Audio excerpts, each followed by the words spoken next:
Continuamos en el Tribunal de la Tarde y ahora vamos a conversar con Félix Hidalgo. Él es el director del Comité Nacional de Salarios. Buenas tardes, bienvenido. Buenas tardes, Susi, Vianney, Julio. Sí. Gracias por la invitación, un honor. Bueno, gracias a ti, sobre todo en un momento, Hidalgo, en que tuvimos acceso a un documento del CONEP. Ya se han presentado otras organizaciones empresariales opuestas a la forma en cómo se aprobó ese 14% de aumento al sector privado no sectorizado. Y dentro de los argumentos que emitía esa comunicación dirigida al ministro de Trabajo, era incluso que hay que revisar la normativa del Comité Nacional de Salario y también como parte de las decisiones que toman.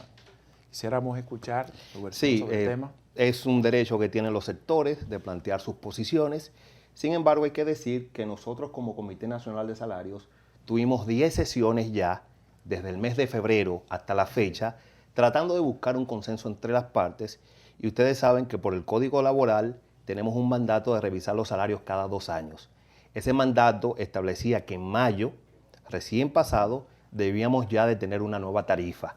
Y nosotros, dando chance a que las partes se pusieran de acuerdo, celebramos 10 sesiones y ese último día, luego de 3 horas de debates y de reuniones bilaterales, nos vimos en la obligación, en la lamentable obligación de asumir un papel activo, que es el que menos quiere asumir el Ministerio de Trabajo y el Comité, y lamentablemente hacer una propuesta que en este caso solamente contó con el voto de los trabajadores. Pero entendemos que el sector empleador tiene el derecho de manifestar sus inquietudes, pero lo importante es que ha acogido el aumento, el porcentaje que se aumentó y que no va a impugnar la decisión tomada por el comité. La reclasificación de empresas, ¿qué implica para que podamos comprenderlo a cabalidad? Bueno, ustedes saben que la ley 187-17 estableció un nuevo marco regulatorio que define a las empresas en función de sus ventas y de su número de trabajadores. En el caso, por ejemplo, de la empresa mediana, dice que es aquella que venda menos de 204 millones de pesos y que tenga de 51 a 150 trabajadores. La empresa pequeña es aquella que tiene de 11 a 50 trabajadores y ventas de 54 millones a 202 millones de pesos. Entonces, en el caso de las microempresas se habla de empresas que venden de 0 a 8 millones de pesos y que tienen de 1 a 10 trabajadores. ¿Qué ha pasado? Que en el marco de la discusión salarial nosotros identificamos a un sinnúmero de trabajadores, alrededor de 300,000, que actualmente cobran el salario mínimo más alto en las MIPYMES. Entonces nosotros le dijimos al sector empleador que estamos abiertos y estamos de acuerdo con una reclasificación, pero que teníamos que tomar en cuenta que esos trabajadores que actualmente cobran el salario mínimo más alto no sean afectados precisamente por una decisión que se tome a la carrera. Cuando hablamos de actualizar umbrales, se tiene que ser bastante moderado en las decisiones que se toman y por eso en el día de hoy decidimos iniciar un proceso de reclasificación, pero con un compás de tiempo de 60 días. Hay personas que yo he escuchado cuando se hizo el anuncio del aumento de un 14% a salario mínimo del sector privado no sectorizado. Mucha gente comenzó a decir, y a mí me toca, y a mí me toca. Sí. Ahora, habría que determinar, por ejemplo, en el caso de los trabajadores. ¿Y cuánto le toca? Exacto, ¿cuánto vamos a aumentar? Sí. Entonces, en el caso, por ejemplo, del sector, de algunos sectores, empleados, sector zona franca, sector turismo, y quizás, vamos a agregarle el sector, hay un sector importante, que es el sector del mundo del entretenimiento. Que son empresas privadas, discotecas, drinks. Sí. Explíquenos esto. Sí, fíjese, para explicarlo de manera más fácil, el salario no sectorizado es el salario genérico. O sea, aquel salario que no está bajo una categoría. Categoría es la que ha mencionado Vianney, o sector turismo, que ahí incluye discotecas, incluso cafeterías, o estamos hablando de los trabajadores de la construcción, que ellos tienen 8 tarifas diferenciadas porque son trabajadores que están por ajustes, o tenemos la zona franca. En fin, tenemos una serie de salarios detallados o bajo categorías y siempre y cuando usted no esté dentro de esa categoría, le corresponde el salario no sectorizado. ¿En función de qué? de unos umbrales que establecieron las mismas partes hace ya varios años, donde se estableció que una empresa era grande cuando tenía más de 4 millones de pesos entre existencia e instalaciones. Y por eso es que decimos que es como un salario mínimo genérico, porque esos 15.447, que era lo que se pagaba, lo deberían de pagar la mayoría de las empresas en función de que ese umbral era muy bajo. Actualmente, esas empresas tienen que pagar 17.610 pesos. Para las empresas que tienen de 2 a 4 millones de pesos en instalaciones o existencia, el salario mínimo es de 12.107 pesos. Y para las empresas que tienen de 0 a 2 millones en su capital o instalaciones y existencia, el salario es de 10.730 pesos. Es importante que toda la población dominicana sepa de esto y que a partir del 1 de agosto ya estos salarios deben ser reajustados. Y estamos hablando de ese monto nominal, ¿verdad? No el salario social que compone ya la empresa completa pagando por los supuesto, servicios, la seguridad estamos social. hablando del piso, Okay. por menos del cual ningún trabajador puede ser contratado. Ya cuando hablamos de salario real, que son esas compensaciones que por fuera recibe el trabajador, hemos visto cómo República Dominicana ha avanzado mucho, porque aparte del 20% que aumentamos hace 2 años y de este 14% ahora, tenemos un gobierno que se ha preocupado por aumentar precisamente en trabajadores públicos y privados ese salario real. ¿Con qué? Jornada extendida. Y eso va directamente en beneficio de los trabajadores dominicanos. Pero ¿qué tenemos? Un sistema de salud con el 911 que también beneficia a trabajadores tanto públicos como privados. Así también tenemos el acceso a microcrédito que tienen muchas empresas y muchos productores. Eso va en favor y en beneficio de trabajadores que están tanto en el área privada como en el área pública. Sí, compañero, quiero hacer una pregunta a nuestro invitado. El tema, o sea, ustedes como Comité Nacional de Salario, ustedes están dando seguimiento a un tema ya histórico de aquellas empresas o comercios que no permiten que el empleado llegue a los 3 meses porque tienen que fijarlo. Lo retiran, dicen vete, vuelven y lo llaman y se mantienen así funcionando. ¿Ustedes están dando seguimiento a esto? Por supuesto, una inquietud que ha preocupado mucho al actual ministro de Trabajo, doctor Winston Santos. De hecho, hay un programa que se ha iniciado que tiene que ver con el acceso al empleo de los jóvenes, donde el gobierno dominicano se está comprometiendo a cubrir los primeros meses de pago de esos trabajadores nuevos que son jóvenes, y a partir de ahí la empresa debe comprometerse a mantenerlo en su nómina por lo menos 2 años. Entonces, eso es parte de las acciones que se están llevando a cabo para evitar esa fuga de capacidades que se da cuando usted tiene un personal que debe vivir moviéndolo porque no quiere que tenga ya derechos adquiridos a partir de los 3 meses. Ya esta decisión está tomada, no solamente la del aumento, sino la del proceso de reclasificación. ¿Van ustedes a dar algún tipo de seguimiento especial para que estas decisiones se cumplan? Porque parte del empresariado se encuentra disgustado y lo comentaba Julio al inicio, que lo han manifestado, ver si ellos van a cumplir como se supone deben hacer. Fíjese, nosotros esperamos que esto no pase de una simple declaración del momento, porque las decisiones del Comité Nacional de Salarios son de cumplimiento obligatorio. Además de que ellos, que fueron parte del proceso, fueron juramentados por la solemnidad que tiene esta sesión y juraron cumplir y hacer cumplir con las disposiciones que de allí emanen. Entonces, cuando uno no toma una decisión a prisa, es precisamente tratando de salvaguardar los intereses de los mismos empleadores. ¿Por qué? Porque vamos a suponer que nosotros hagamos un diseño o actualización de umbrales que vaya en detrimento de trabajadores. ¿Quiénes son los que se van a beneficiar de eso?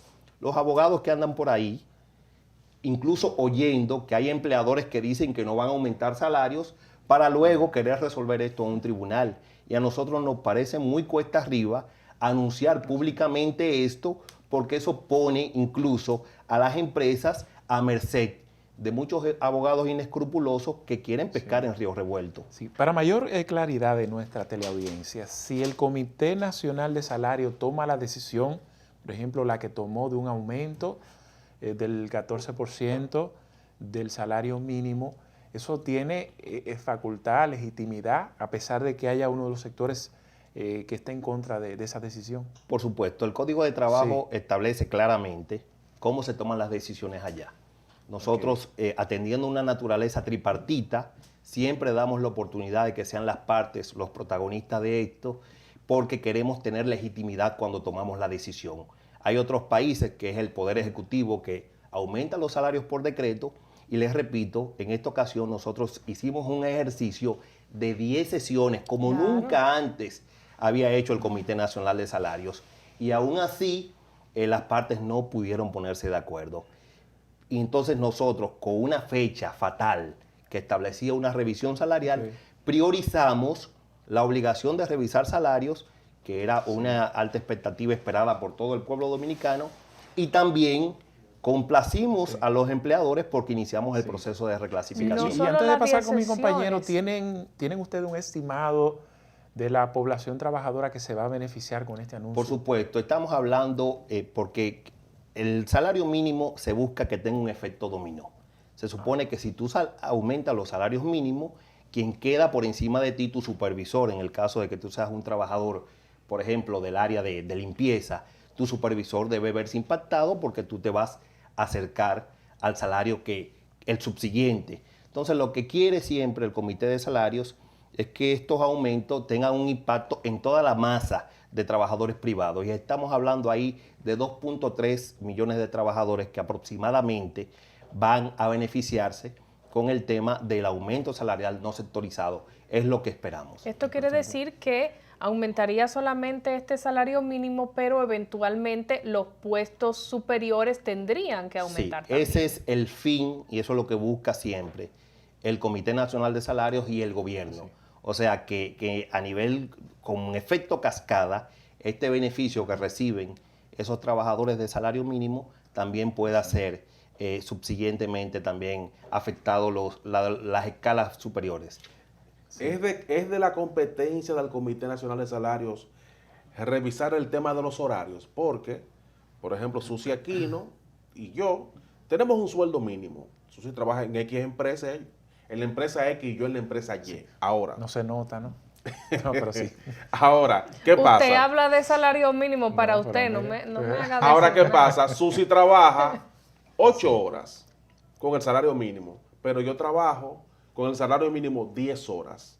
Entonces, es de competencia del Comité Nacional de Salarios la revisión de la cantidad de horas trabajadas. Es competencia del cuerpo de inspectores del Ministerio de Trabajo. Si hay una violación al número de horas que debe trabajar una persona, por ejemplo, en el caso de la seguridad privada, la jornada de trabajo es de 10 horas, no de 8 horas. El código lo establece. Entonces, cuando haya un caso así, es bueno que el trabajador se acerque a la representación local más cercana de donde trabaja y manifieste ese abuso o esa ilegalidad. que lo cancela. No, porque las denuncias no tienen que firmarse. O sea, puede hacer una denuncia sin dejar su nombre ni Anónima. nada de eso. Claro, Anónimo. fueron impactados los seguridad, ¿verdad? Sí, En este caso, tienen un salario los mínimo guachos. de 15,000 pesos. Sí. Ah, muy bien, excelente. Y sectores que no se sienten excluidos del sistema y protestan, se han estado organizando como sindicato, como el caso de las trabajadoras domésticas. ¿Por qué? Excelente se mantiene esa inquietud. exclusión? Fíjense, República Dominicana suscribió, firmó el convenio 189 de la OIT, que establecen las mismas facilidades o derechos de los trabajadores domésticos que cualquier otro trabajador. Ya se va a acabar esa diferenciación que había entre trabajador doméstico de otro trabajador. Entonces, en ese contexto, ellos deben gozar de los mismos privilegios, de los mismos derechos que tiene todo trabajador. ¿Qué ha sucedido? Que para establecer un salario mínimo ahí se necesitan hacer varias consultas y sobre todo un levantamiento de información, porque es un universo que hay en los niveles de contratación de los trabajadores domésticos. Hay personas que van una vez a la semana, Por 2 supuesto. veces, con No, dormidas, sin mira, y dormidas. yo conozco trabajadores Sí. domésticos, trabajadoras domésticas que tienen una trabajadora doméstica en su casa. O sea, tú tienes que ver cuál es el nivel salarial que tú vas a establecer como piso, porque no queremos afectar a estos trabajadores, ni tampoco queremos afectar a las amas de casa, porque no es una empresa productiva, o sea, es un hogar de familia que necesita también de ese servicio, pero que no puede pagar un salario muy elevado. Eso depende del grado de conciencia de la persona de la casa cuando contrata una trabajadora doméstica, porque aquí hay trabajadoras domésticas que la tratan como si fueran de la familia. Sí, es así. Sin Y se la embargo, llevan incluso de viaje. sí. Se la llevan de viaje. Sin embargo, y hay todo eso. muchas que reciben mucho maltrato y de También es verdad cierto. que Sí, uno sí, se sí. queda pensando que qué tipo Sí. de patrones, si se Bueno. puede llamar de alguna forma, son estos, porque así se comportan como patrones. Bueno, hemos recibido orientaciones en nuestra teleaudiencia de una voz autorizada con relación a este aumento de salarios de un 14% al mínimo, el sector privado no sectorizado. Y pues vamos a ver entonces qué van a hacer los empresarios para los próximos días y ya que están de todos modos obligados a tomar esa decisión. Hemos llegado al final de este espacio, el Tribunal de la Tarde. No se aprobó la reforma constitucional. Mañana hay sesión. Mañana hay sesión. Vamos a ver Mañana hay sesión. mañana. Asimismo, mañana siguen los nervios, mañana sigue la a ver tensión. si- Tendremos respuesta ya el viernes cuando yo vuelva a este espacio. Sí, Ya, sí. ya honestamente. Vamos a- en Vamos a ver, eso sábado, tenemos Vamos a ver nosotros mañana qué como pasa por el Congreso. varias No sabemos si va a semanas llover o en no. eso. ¿Usted cree que llueva, Julio Ernesto, mañana en el Congreso? ¿Llueve? No, yo lo que quiero salir Vamos a de eso preguntar ya. en San Juan si va a llover. Bueno, Bye, bye. señores, nos vemos mañana.